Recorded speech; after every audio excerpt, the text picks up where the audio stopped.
Hello friends, आप सभी का स्वागत है एक नई क्लास में। दोस्तों, इस क्लास में रीजनिंग के प्रैक्टिस सेट को सॉल्व करेंगे। यदि आप सभी railway group D, SSC GD, Delhi police constable, UP police constable, MP police constable या फिर यूपीएसआई की तैयारी कर रहे हो तो यह प्रैक्टिस सेट आपके लिए काफ़ी इंपॉर्टेंट है, इसलिए क्लास को पूरा देखिएगा।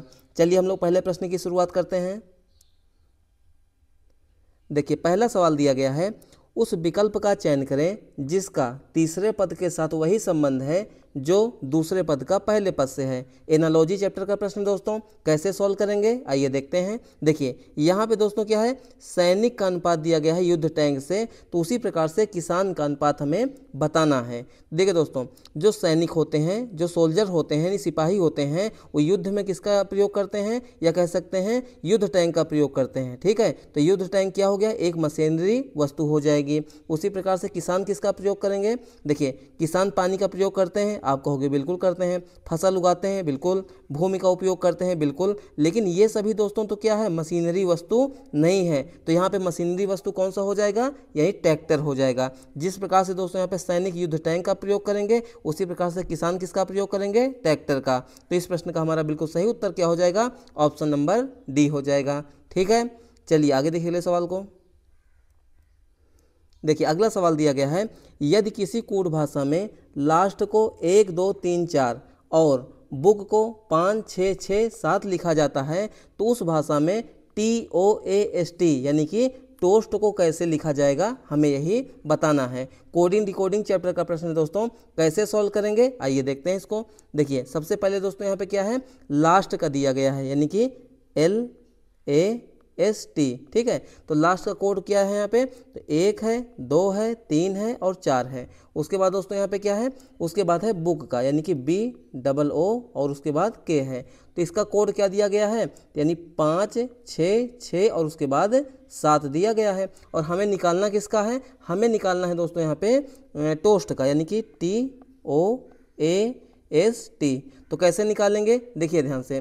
देखिए सबसे पहले यहाँ पे कौन सा अक्षर है, टी है, फिर उसके बाद कौन सा है, ओ है, ओ के बाद दोस्तों यहाँ पे ए है, ए के बाद एस है, उसके बाद लास्ट में टी है। देखिए दोस्तों यहाँ पे देखिए LAST, ठीक है ना, यहाँ पे क्या है BOOK। तो यहाँ पे देखिए दोस्तों क्या टी मिला है आपको, टी यहाँ पे दिखा, आप कहोगे बिल्कुल दिखा। यहाँ पे टी है BOOK में नहीं है, तो यानी कि टी के सामने कौन सा अंक लिखा गया है यहाँ पे, आप कहोगे 4। तो यानी कि टी के लिए कोड क्या हो जाएगा यहाँ पे 4। ठीक है, और लास्ट में भी क्या हो जाएगा 4। तो 4 और 4 लास्ट में यहाँ आने वाला है, तो सारे ऑप्शन में 4 और 4 यहाँ पे दिया गया है। ठीक है, देखिए यहाँ पे दोस्तों ओ है। ठीक है, तो आप यहाँ पे देखिए क्या ओ दिया गया है लास्ट में, ओ नहीं है। यहाँ पे क्या ओ है, आप कहोगे बिल्कुल, कहाँ कहाँ पे है, एक ये है, एक ये है। तो यानी ओ के सामने क्या लिखा है, 6। यहाँ पे क्या लिखा है, ओ के सामने 6 लिखा गया है। तो ओ के लिए कोड क्या हो जाएगा दोस्तों, यहाँ पे 6 हो जाएगा। समझ में आ रहा है कि नहीं समझ में आ रहा है, आगे देखिए यहाँ पे ए है। ठीक है, तो यहाँ पे देखिए लास्ट में एक का प्रयोग किया गया है, आप कहोगे बिल्कुल। तो ए के सामने कौन सा अंक लिखा गया है, आप कहोगे 2 लिखा गया है। इसमें ए है नहीं है, तो ए के लिए कोड क्या हो जाएगा दोस्तों, यहाँ पे 2 हो जाएगा।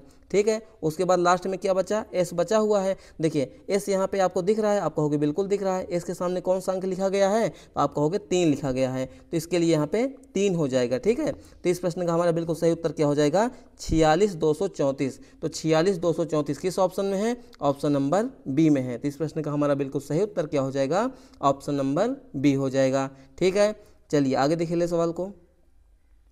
देखिए अगला सवाल दिया गया है, निम्न श्रृंखला का अगला पद क्या होगा, यानी कि नंबर सीरीज का प्रश्न दोस्तों। ये मिसिंग मतलब कि मिक्स सीरीज है। मिक्स सीरीज का मतलब दोस्तों क्या हो गया, यहाँ पे देखिए अंकों यानी संख्याओं का भी प्रयोग है और अंग्रेजी वर्णमाला के जो ABCD अक्षर होते हैं उनका भी प्रयोग है। ठीक है, तो यहाँ पे हम लोग कैसे सॉल्व करेंगे, इंपॉर्टेंट प्रश्न है, ध्यान दीजिएगा। ठीक है, देखिए पहला क्या है दोस्तों, यहाँ पे 17C दिया गया है। क्या दिया गया है, 17C दिया गया है। उसके बाद दोस्तों क्या है, 21F है। क्या दोस्तों यहाँ पे 21F है। उसके बाद दोस्तों क्या है, यहाँ पे 25, ये एक नहीं होगा दोस्तों, यहाँ पे आई होगा। क्या होगा, ये आई होगा। ठीक है, यहाँ पे मिस प्रिंटिंग हो गया है, तो यहाँ पे क्या हो जाएगा, 25I हो जाएगा। उसके बाद दोस्तों लास्ट में क्या है, 29L है। ठीक है, तो ऐसे प्रश्नों को हम लोग कैसे सॉल्व करते हैं, देखिए यहाँ पे जो संख्याएं दी गई हैं, संख्याओं को संख्याओं से तुलना करेंगे, यानी कि संख्याओं में हम लोग रिलेशन को देखेंगे। देखिए जैसे कि यहाँ पे 17 है, 17 से 21, 21 से 25, 25 से 29। तो यहाँ पे देख लीजिए आप लोग, देखिए सबसे पहले ध्यान देंगे 17 है, 17 से 21, तो संख्या कितनी बढ़ गई है, आप कहोगे +4 बढ़ गई है। ठीक है, 21 से दोस्तों 25 कितनी संख्या बढ़ गई है, +4 बढ़ गई है। 25 से 29 संख्या कितनी बढ़ गई है, आप कहोगे +4 बढ़ गई है। ठीक है, तो आगे क्या बढ़ जाएगी संख्या, यानी कि 29 में 4 जोड़ देंगे तो 29 और 4 कितना हो जाएगा दोस्तों यहाँ पे 33। तो देखिए 33 तो हमारा एक ही ऑप्शन में है, देखिए बी वाले में। तो इस प्रश्न का हमारा बिल्कुल सही उत्तर क्या हो जाएगा, ऑप्शन नंबर बी हो जाएगा। आप लोग इसको भी चेक कर लीजिए, देखिए यहाँ पे सी है और यहाँ पे एफ है। ठीक है, तो सी कितने नंबर में आता है ABCD में, आप कहोगे 3। एफ कितने नंबर पे 6, तो यानी कि यहाँ पे कितना हुआ है, +3 हुआ है। ठीक है, और देखिए एफ से जो है आई हो गया, यानी कि एफ कितने नंबर पे 6 नंबर पे, आई कितने नंबर पे 9 नंबर पे, यानी कि 6 और 9 के बीच में कितने का अंतर, +3 का अंतर। ठीक है, और देखिए आई से दोस्तों यहाँ पे एल हो गया, आई कितने नंबर पे 9 नंबर पे ABCD में, एल कितने नंबर पे 12, तो 9 3 12, यानी कि यहाँ पे दोस्तों क्या हो रहा है, जो यहाँ पे अल्फ़ाबेट है यानी ABCD है उसमें +3 जुड़ रहा है, और जो संख्याएं थी उसमें +4 जुड़ा जा रहा है। ठीक है, तो यानी आगे भी जुड़ जाएगा। एल में दोस्तों हम लोग क्या करेंगे, +3 जोड़ेंगे, तो देखिए एल कितने नंबर पे आता है, 12 नंबर पे, 12 में 3 जोड़ेंगे दोस्तों क्या हो जाएगा 15, 15 नंबर पे दोस्तों कौन आता है, ओ आता है। तो इस प्रश्न का हमारा बिल्कुल सही उत्तर क्या हो जाएगा, 33 ओ हो जाएगा। समझ में आ गया। चलिए आगे देखिए अगले सवाल को। देखिए अगला सवाल दिया गया है, 4 शब्द दिए गए हैं जिनमें से 3 किसी प्रकार से एक समान है जबकि चौथा असंगत है। असंगत का मतलब दोस्तों क्या हो गया, विषम है, या कह सकते हैं भिन्न है, या फिर कह सकते हैं अलग है। ठीक है, असंगत शब्द का चयन करें। देखिए पहले वाले ऑप्शन में क्या है, चौक है, दूसरे वाले में क्या है, मार्कर है, तीसरे वाले में क्या है, पुस्तक है, चौथे वाले ऑप्शन में क्या है, डी वाले में पेन है। जैसा कि हम सभी जानते हैं दोस्तों, जो चौक होती है मतलब कि जो खड़िया होती है वो किसके काम में आती है, आप कहोगे लिखने के काम में आती है। ठीक है, मार्कर से भी हम लोग क्या करते हैं, व्हाइट बोर्ड में लिखते हैं। ठीक है ना, उसके बाद देखिए पेन से हम लोग क्या करते हैं, पेपर में लिखते हैं। लेकिन ध्यान देने वाली बात क्या है दोस्तों, जो पुस्तक होती है वो लिखने के काम में नहीं आती, ये पढ़ने के काम में आती है। किसके काम में आती है, पढ़ने के काम में आती है। तो सबसे असंगत कौन सा हो जाएगा यहाँ पे, पुस्तक वाला शब्द सबसे असंगत हो जाएगा। तो ऑप्शन नंबर सी इस प्रश्न दोस्तों बिल्कुल सही जवाब हो जाएगा। ठीक है, चलिए आगे देखिए सवाल को। अगला सवाल दिया गया है, उस आकृति को चुनिए जो निम्नलिखित आकृति श्रृंखला में अगले स्थान पर आएगी। यहाँ पे दोस्तों क्या है, 1 2 3 मतलब 3 आकृति बनाई गई है, चौथी वाली आकृति गायब है, यानी प्रश्नवाचक चिन्ह की जगह पे चारों ऑप्शन में से कौन सी ऐसा आकृति है जो चौथे वाले ऑप्शन में आएगी। तो ऐसे प्रश्नों को दोस्तों हम लोग कैसे सॉल्व करते हैं, इसमें जो यहाँ पे प्रतीक दिए गए हैं, चिन्ह दिए गए हैं, या कह सकते हैं जो आकृति अंदर बनाई गई है उसी को हम लोग पकड़ेंगे और घुमाते हुए चलेंगे। या तो ये घूम रही होगी दक्षिणावर्त या तो वामावर्त, यानी कि जैसे घड़ी घूमती है उस तरीके से, या फिर ऐसे भी कह सकते हैं कि 90 डिग्री या तो वामावर्त घूमेगी यानी बाएं साइड में, या तो 90 डिग्री दक्षिणावर्त घूमेगी। ठीक है, तो यहाँ पे देखिए सबसे पहले हम लोग यहाँ पे ध्यान देंगे दोस्तों, ये बीच में जो है एरो जैसा, तीर जैसा। ठीक है, तो पहले वाले में तीर कैसी है, ध्यान दीजिएगा तीर को, तीर ऐसे है। ठीक है ना, और दूसरे वाले में ध्यान देंगे दोस्तों यहाँ पे, तो दूसरे वाले में तीर कैसे हो गई है, तो दूसरे वाले में तीर दोस्तों यहाँ पे नीचे की ओर हो गई है। ठीक है ना, नीचे की ओर का मतलब क्या हो गया, ये ऐसे हो गई है। ठीक है, दूसरे वाले में। और तीसरे वाले में दोस्तों यहाँ पे ध्यान देंगे, तीसरे वाले में तो इधर हो गई है। ठीक है ना, किधर, इस साइड में, तो यानी कि हम कह सकते हैं तीसरे वाले में ऐसे हो गई है। तो आप बताइए यहाँ पे पहले वाले में ऐसे, ठीक है, दूसरे वाले में ऐसे, तीसरे वाले में ऐसे, तो चौथे वाले में किधर की ओर हो जाएगी, ऐसे हो जाएगी। ठीक है ना, यानी कि इस साइड में उत्तर पश्चिम की ओर, यानी हम कह सकते हैं कि चौथे वाले में जो तीर है वो ऐसी होनी चाहिए, कैसी, इस टाइप से। तो देखिए हमारा कौन कौन सा ऑप्शन गलत हो गया। तो सबसे पहले हम लोग यहाँ पे ध्यान देंगे, ध्यान दीजिए, इसमें दोस्तों यहाँ पे बीचों बीच में है, गलत हो गया, मतलब नीचे की ओर है, गलत हो गया। ठीक है, यहाँ भी नीचे की ओर हो गया, यह भी गलत हो गया। बचा हमारा 2 ऑप्शन, या तो हमारा बी होगा या तो डी होगा। देखिए इसमें भी बिल्कुल सेम टू सेम ऐसे ही है, इसमें भी सेम टू सेम है। ठीक है, तो यानी कि ये इससे हमारा काम नहीं बनने वाला है। हम लोग क्या करेंगे, एक आकृति को और चुनेंगे, चाहे आप लोग इसको कंपेयर कर लीजिए यानी वृत्त वाला, चाहे ट्रायंगल यानी त्रिभुज वाला, और चाहे तो ये वर्ग टाइप वाले में। तो हम लोग यहाँ पे वृत्त को ही उठा लेते हैं यहाँ पे, देखिए। ठीक है ना, तो पहले वाले में जो सर्कल है, ध्यान दीजिएगा, यहाँ पे ध्यान दीजिएगा, यहाँ पे जो सर्कल है यानी कि जो वृत्त है यहाँ पे कोने में है। ठीक है ना, लेकिन दूसरे वाले में दोस्तों क्या हो गया, घूम के कहाँ आ गया, यहाँ पे आ गया। ठीक है, और तीसरे वाले में दोस्तों कहाँ पे आ गया, यहाँ कोने पे आ गया। तो चौथे वाले में कहाँ आएगा, चौथे वाले में दोस्तों यहाँ आएगा। आएगा कि नहीं आएगा, बिल्कुल आएगा। देखिए यहाँ पे दोस्तों वर्ग दिया गया है, डी वाला हमारा गलत हो गया। तो बचा हुआ ऑप्शन हमारा बी बिल्कुल सही उत्तर हो जाएगा। ठीक है, अगर इसको आप लोग पूरा भी करना चाहें तो कैसे होगा, ध्यान दीजिएगा, यहाँ पे दोस्तों ध्यान देंगे जो सर्कल है इसमें बीच से यहाँ पे लाइन खींची गई है, ठीक है। और यहाँ पे दोस्तों ये ऐसे लाइन है, मतलब पहले वाले में लाइन ऐसे है फिर ऐसे है, ठीक है ना, यानी ऊपर से नीचे फिर उसके बाद दाएं से बाएं, फिर तीसरे वाले में ऊपर से नीचे, तो चौथे वाले में क्या हो जाएगी, चौथे वाले में दाएं से बाएं ऐसे हो जाएगी, जो कि हमारे किस वाले ऑप्शन में है, देखिए हमारे जो है बी वाले ऑप्शन में है। तो इस प्रश्न का हमारा बिल्कुल सही उत्तर क्या हो जाएगा, ऑप्शन नंबर बी हो जाएगा, ठीक है। चलिए आगे देखिए ले सवाल को।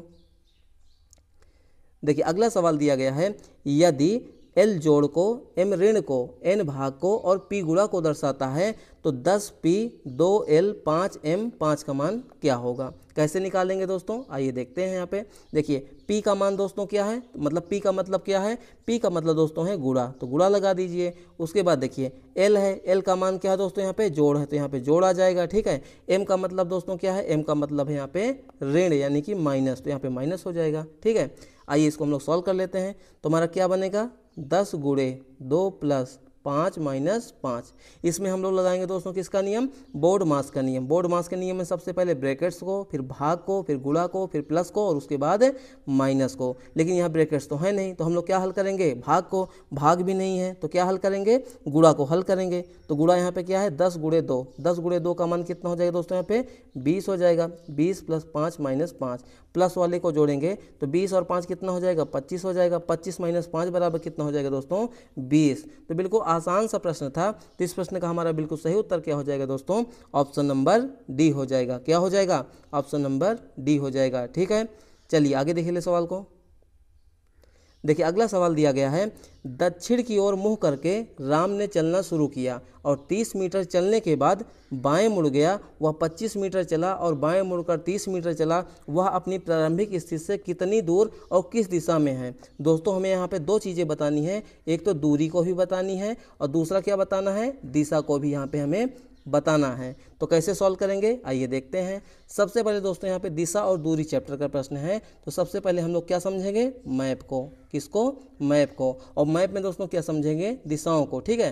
तो ये रहा हमारा मैप। मैप में दोस्तों ऊपर की ओर कौन सी दिशा होती है, उत्तर होती है, जिसको हम लोग क्या कहते हैं, नॉर्थ कहते हैं। नीचे की ओर कौन सी दिशा होती है, दक्षिण, जिसको हम लोग साउथ कहते हैं। दाहिने की तरफ में कौन सी दिशा, पूर्व, जिसको हम लोग क्या कहते हैं, ईस्ट कहते हैं। और बाएं हाथ की तरफ में कौन सी दिशा, पश्चिम, यानी कि जिसको हम लोग वेस्ट कहते हैं। तो ये रही हमारी 4 दिशाएं, ठीक है। अब क्वेश्चन को ध्यान से पढ़िएगा।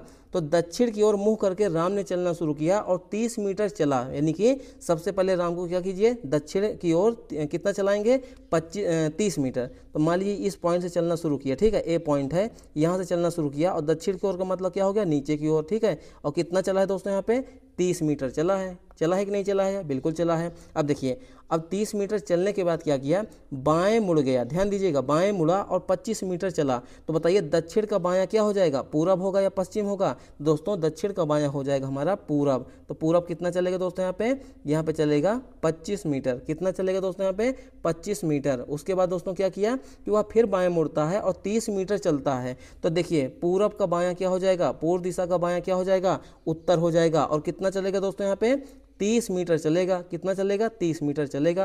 और 30 मीटर चलने के बाद मान लीजिए कि बी नामक स्थान पर पहुंच गया। अब क्वेश्चन में कहा जा रहा है कि ए से बी के बीच की दूरी बताइए, मतलब जहां से चला था और जहां पे पहुंच गया है उसके बीच की दूरी हमें यहाँ पे बताना है, ठीक है। तो आप बताइए दोस्तों, ध्यान दीजिएगा, यानी ए से बी के बीच की दूरी हमें बताना है। मतलब ए से चलना शुरू किया और बी पर पहुंचा हुआ है। तो कैसे सॉल्व करेंगे, आइए देखते हैं। देखिए सबसे पहले ध्यान दीजिएगा, ये वाली दूरी हमारी कितनी है, 30 मीटर है, ठीक है। यहाँ भी देखिए दोस्तों कितनी दूरी है, 30 मीटर है। ये वाली दोस्तों दूरी अगर 25 मीटर है तो ऊपर वाली भी दूरी क्या हो जाएगी, 25 मीटर हो जाएगी। क्या हो जाएगी, 25 मीटर। यानी कि 25 मीटर तो हो गया हमारा दूरी। और आप बताइए, ये ए नामक पॉइंट है और बी पे पहुंचा हुआ है, तो ए से बी के बीच की दिशा कौन सी कहलाएगी। अगर आप ए पे खड़े हो, बी पे पहुंच गए हो, तो किस दिशा में आप पहुंचे हुए हो, तो सेंटर पे चलिए। और ये वाली दिशा कौन सी है, ये वाली दिशा दोस्तों है पूर्व। कौन दिशा है, ईस्ट, यानी कि पूर्व है। तो इस प्रश्न का हमारा सही उत्तर क्या बन जाएगा, 25 मीटर पूर्व की मतलब स्थिति की ओर वह राम जो है पहुंचा हुआ है, ठीक है। चलिए आगे देखिए ले सवाल को। देखिए अगला सवाल दिया गया है, आनंद की माँ चंद्रा के पिता के पुत्र की बहन है। आनंद चंद्रा के पिता से कैसे संबंधित है। रक्त संबंध का प्रश्न है दोस्तों, कैसे सॉल्व करेंगे, आइए देखते हैं। देखिए क्वेश्चन में कहा जा रहा है, जो आनंद की माँ है चंद्रा के पिता, ध्यान दीजिएगा यहाँ पे कोई चंद्रा नामक व्यक्ति है, ठीक है ना। चंद्रा के कौन, पिता, ठीक है ना, चंद्रा के पिता। उसके बाद दोस्तों आगे क्या है, के पुत्र, मतलब चंद्रा के पिता के पुत्र, तो यानी इनका कोई यहाँ पे पुत्र भी है, ध्यान दीजिएगा, इनका कोई पुत्र भी है। और जो पुत्र होगा दोस्तों इनका, वही चंद्रा का क्या हो जाएगा, ये हो जाएगा भाई हो जाएगा, क्या हो जाएगा, भाई हो जाएगा। और इसी भाई की बहन कौन है, यानी कि आनंद की माँ। कौन है दोस्तों यहाँ पे, आनंद की माँ है, ठीक है। तो यानी कि हम कह सकते हैं दोस्तों इनका आपस में क्या संबंध होगा, यानी कि आनंद की माँ और जो है चंद्रा के पिता के भाई का, तो ये दोस्तों आपस में क्या हो जाएंगे, भाई बहन हो जाएंगे। अब क्वेश्चन में क्या कहा जा रहा है कि आनंद चंद्रा के पिता से कैसे संबंधित हैं, मतलब जो आनंद नामक व्यक्ति है वो चंद्रा के पिता का क्या लेगा। तो आप ऐसे समझिए कि आप जो है आपकी माँ, ठीक है ना, ध्यान दीजिएगा, आपकी माँ के जो पिता हैं, ठीक है ना, आपके माँ की जो पिता हैं उनके आप कौन लगोगे, तो आप लगोगे दोस्तों यहाँ पे, देखिए आनंद जो है चंद्रा के पिता, अच्छा सॉरी, देखिए आनंद जो है दोस्तों चंद्रा के पिता, ठीक है ना, आनंद चंद्रा के पिता से कैसे संबंधित है, तो ये दोस्तों हो जाएगा पोता, क्या हो जाएगा, पोता हो जाएगा। तो इस प्रश्न का हमारा बिल्कुल सही उत्तर क्या हो जाएगा, ऑप्शन नंबर डी हो जाएगा, ठीक है। चलिए आगे देखिए अगले सवाल को। देखिए अगला सवाल दिया गया है, दी गई आकृति में कितने त्रिभुज हैं, यानी इस आकृति में दोस्तों हमें क्या बताना है, कितने त्रिभुज यहाँ पे छिपे हुए हैं या फिर दिख रहे हैं, ठीक है। तो कैसे सॉल्व करेंगे, देखिए सबसे पहले ध्यान देंगे यहाँ पे, देखिए यहाँ पे दोस्तों एक त्रिभुज ये हो जाएगा, नहीं हो जाएगा, बिल्कुल हो जाएगा, एक दो हो जाएगा, ठीक है, ये तीन हो गया, ये चार हो गया। तो यहाँ पे दोस्तों चार तो हमें दिख ही रहे हैं, ठीक है, लेकिन यहाँ पे दोस्तों एक यहाँ पे त्रिभुज और छिपा हुआ है, कहाँ पे है, एक पूरा, यानी कि 1 2 3 4 सभी को मिला देंगे तो एक त्रिभुज और बन जाएगा, यानी कि 4 और 1 यानी कितना हो जाएगा, 5 हो जाएगा। तो इस आकृति में कुल कितने त्रिभुज है दोस्तों, 5, जो कि ऑप्शन नंबर ए में है। तो ऑप्शन नंबर ए इस प्रश्न दोस्तों बिल्कुल सही जवाब हो गया। चलिए आगे देखिए ले सवाल को। देखिए अगला सवाल दिया गया है, यहाँ पे दोस्तों क्या है, कथन दिया गया है और यहाँ पे निष्कर्ष दिया गया है। यह क्वेश्चन दोस्तों सिलॉक्स चैप्टर का है, यानी कि न्याय निगमन चैप्टर का है। ऐसे प्रश्नों को दोस्तों हम लोग क्या करते हैं, वेन डायग्राम की सहायता से, यानी कि वेन आरेख की सहायता से हम लोग सॉल्व करते हैं, ठीक है। तो यहाँ पे देखिए दोस्तों कथन दिया गया है, कथन में क्या है, कुछ जो चिड़िया हैं वह मोर हैं और कुछ गौरैया जो है वो भी मोर हैं, ठीक है। तो हमें कुछ कुछ का रिलेशन यहाँ पे बनाना है, तो कैसे बनाएंगे, देखिए कुछ चिड़िया दोस्तों क्या है, मोर हैं। तो मान लीजिए दोस्तों ये है चिड़िया, ध्यान दीजिएगा, ये जो ग्रीन वाली है ये है चिड़िया, चिड़ियों को CH लिख रहा हूँ, ठीक है। उसके बाद देखिए आगे क्या है, ये मोर है, ठीक है। तो यानी कि जो कुछ चिड़िया हैं वो क्या हो जाएंगी, मोर हो जाएंगी। तो मोर को हम लोग क्या लिख रहे हैं, यहाँ पे M से लिख रहे हैं, ठीक है।